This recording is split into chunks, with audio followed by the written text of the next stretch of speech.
Good afternoon, everybody. Here's an episode of What's Cooking in the Kitchen with Katie today. It is the day before Thanksgiving of 2019, and I figured I'd go ahead and make a dessert that I can that I can make for Thanksgiving tomorrow. And I was thinking to myself, if you saw my last episode, what I did is I made Scaredy Cat cookies, and these cookies included candy corn. Well, me being the typical Italian and always overbuying stuff whenever I'm cooking something, I had an extra bag of candy corn. And I'm thinking to myself, what can I do with this candy corn? Well, with Thanksgiving, you can technically still use candy corn as a fall decoration or fall food. So I figured it all worked out. So I'm looking and I'm searching and I'm thinking, I wonder if there's something that I can do for that. And I found a recipe for white chocolate candy corn cookies.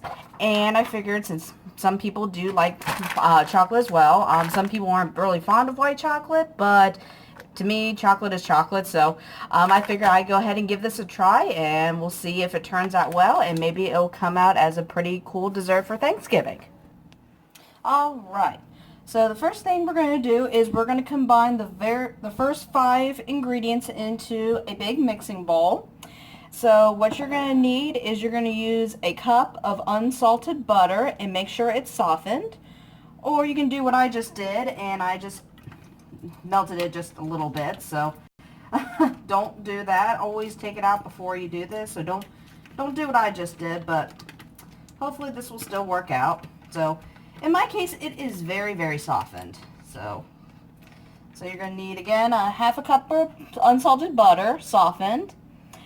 And then we are going to do next a, let's see, 3/4 cup of light brown sugar, and make sure it is packed. Okay, so 3/4 of a cup of brown sugar. Again, just make sure it is packed in there well. You don't want it loose because you want it even 3/4 of a cup.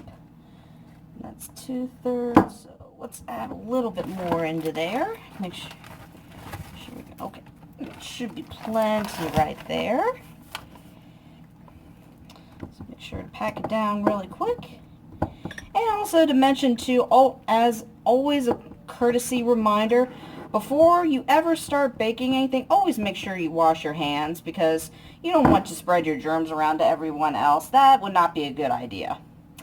Okay, so now that we got the brown sugar in there, we're going to pour it into the mixing bowl. Okay, and the next thing we're going to use is 1/4 of a cup of granulated sugar. Go ahead and get the sugar out. Again, it's going to be 1/4 of a cup.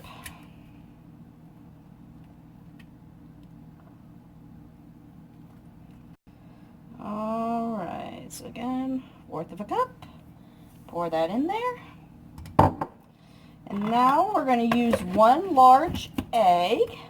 And like I mentioned in the Scaredy Cat cookies, I always use egg beaters just to make it a little bit healthier. Again, this recipe is also not a very healthy recipe, but I always try and cut out calories as best as I can. So with this, since we only have 1 egg, it's going to be 1/4 of a cup of egg beaters. And like in the last video, if you want to use regular eggs, you're definitely welcome to. Again, I just like to use egg substitute because I just find it a little bit healthier. Okay, so again, there's 1 egg.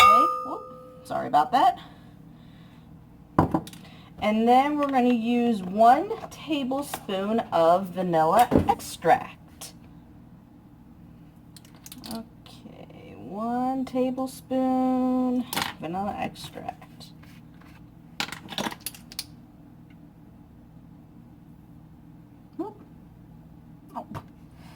And always make sure that the lid is completely off of the vanilla extract before you pour it, instead of it spilling all over the place. That would be a good idea. Okay, 1 tablespoon vanilla extract. Okay, so that's our first 5 ingredients. And then now we are going to go ahead and mix everything together on a medium-high speed until light and fluffy.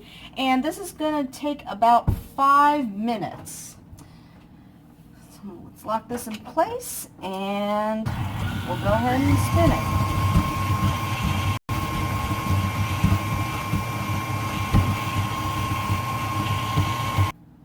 Alright, so that wasn't quite 5 minutes for me before it got fluffy. It probably only took me about 3 minutes, but let's see what we got here. And so it says to go ahead and scrape down the sides. So let me go ahead and grab a spatula here. We'll go ahead and scrape down the sides. Oh yeah, that's extra fluffy. Like that. And make sure we got it all mixed together. Alright, that looks pretty good. Can't complain about that. Alright. So, the next thing we are going to do is we're going to add the next 5 ingredients. So, the next ingredient, we have 2 tablespoons of cream or half and half. And today we are going to use half and half. So, we'll go ahead and add the 2 tablespoons here. So, I get this open.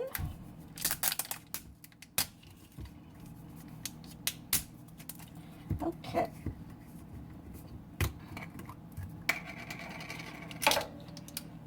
So we got 1 tablespoon and 2 tablespoons.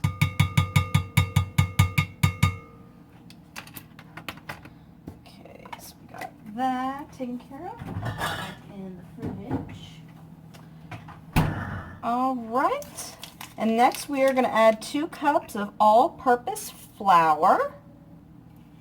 Alright, and when you're measuring out your flour, what I usually like to do is, since we are sifting this, I always put my measuring cup inside of an extra bowl, so that way any extra flour you can go ahead and save for the next time. So, go ahead and sift this. And again, this is going to be 2 cups of flour.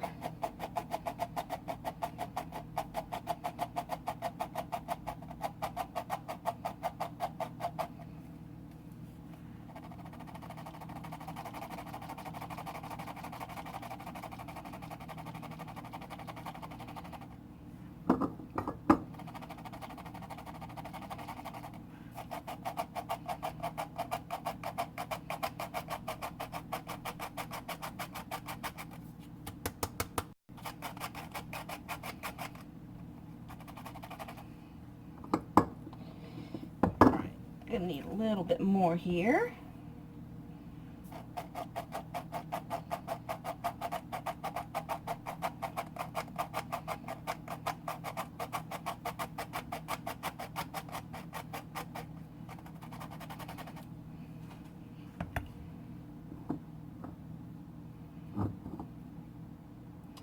Okay, so there's our first cup, and I'll go ahead and add in the second one.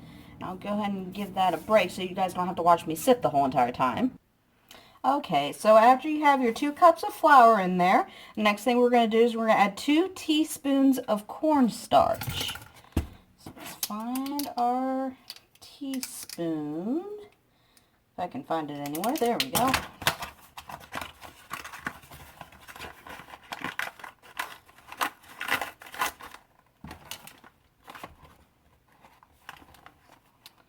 We got 1 teaspoon. And we got 2 teaspoons. Okay, so there's the cornstarch. And then the next thing we have is 1 teaspoon of baking soda.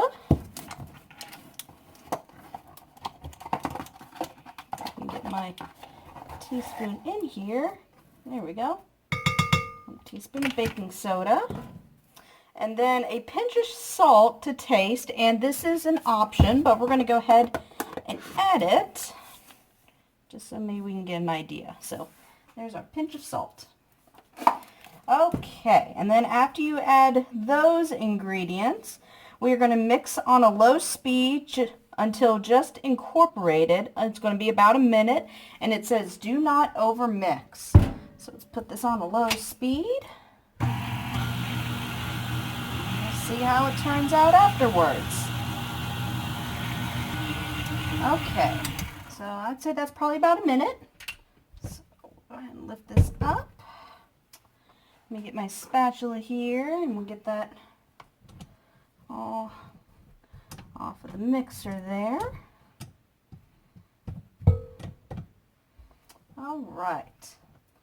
And so the next thing we are going to do is we are going to add our candy corn and white chocolate chips and then mix again just until incorporated. So let's see here. We're going to add 1.5 cups of candy corn.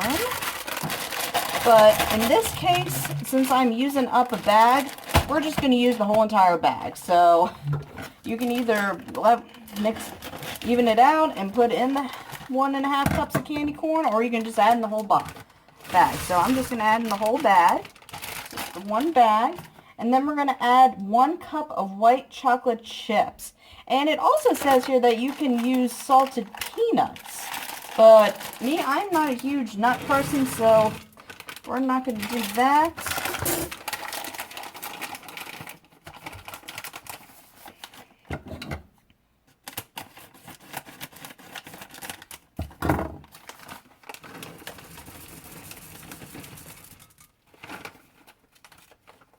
Okay, I mean, that's probably a little bit more than a cup, but oh well.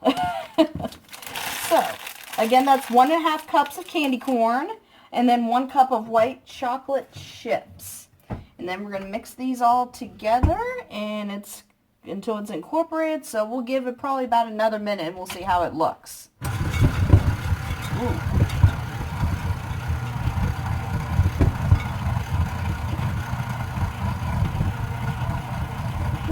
Really sticking.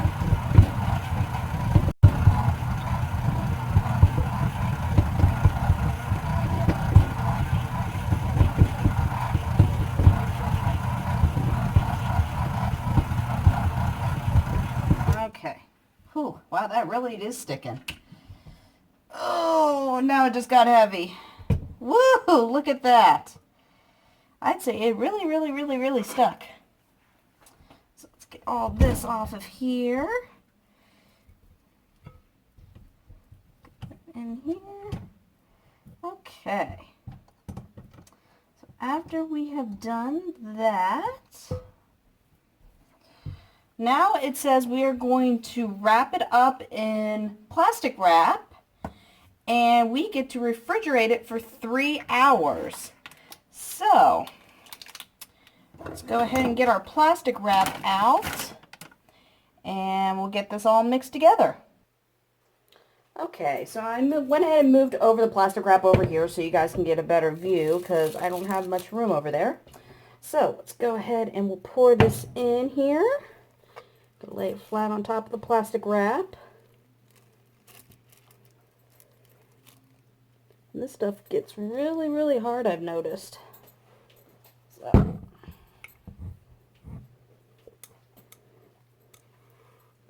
and then I got my happy helper in here with me today. I got Goofball in here. Are you going to come and help me? Huh? Well, unfortunately, you can't eat any of this. This wouldn't be good for you. No.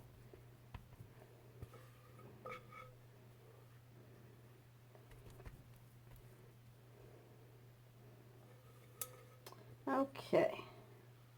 So we got all that on there. Mixed in pretty good. Okay. Alright, now we're going to fold this over. Wrap it into a big ball.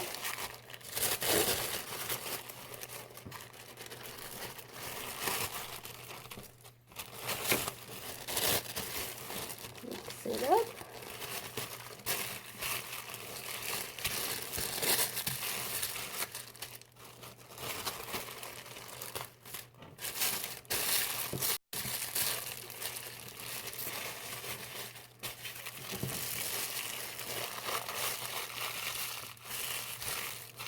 Okay, so got mixed it up in one big ball, and now we're going to put it into the refrigerator, and we're going to let it sit for 3 hours. So let's go ahead and put it in the fridge. All right, Goof, you want to say hi to everybody? Say hi. Say hi, Goof. What? You're not getting any food from me. I'm sorry. So, say hi to everybody. Say hi. Oh, you're silly. All right, so again, let's go ahead and put this in the fridge, and we'll let it sit. Lucy, come on. Okay. All right, so got it in the fridge there, and we're going to let it sit for 3 hours, and we'll be back in 3 hours to finish up the rest. Right, so it's been 3 hours since the dough has chilled. So I just took it out of the fridge, and now we are going to go ahead and make the dough balls, and we're going to put them on the cookie sheet. So what we're going to do is we're going to spray the cookie sheet, and now I can't find my cooking spray. Oh, there. Well, there's the lid. Wow! There's a lid for it. Okay, now we got it. Okay, so you're going to spray the cookie sheet. And then we're going to take pieces of the dough. I don't know if you guys can see it from there. I know it's kind of at a weird angle. But I got my scoop here. Just going to push it down until we get a little bit of a dough ball. Sort of.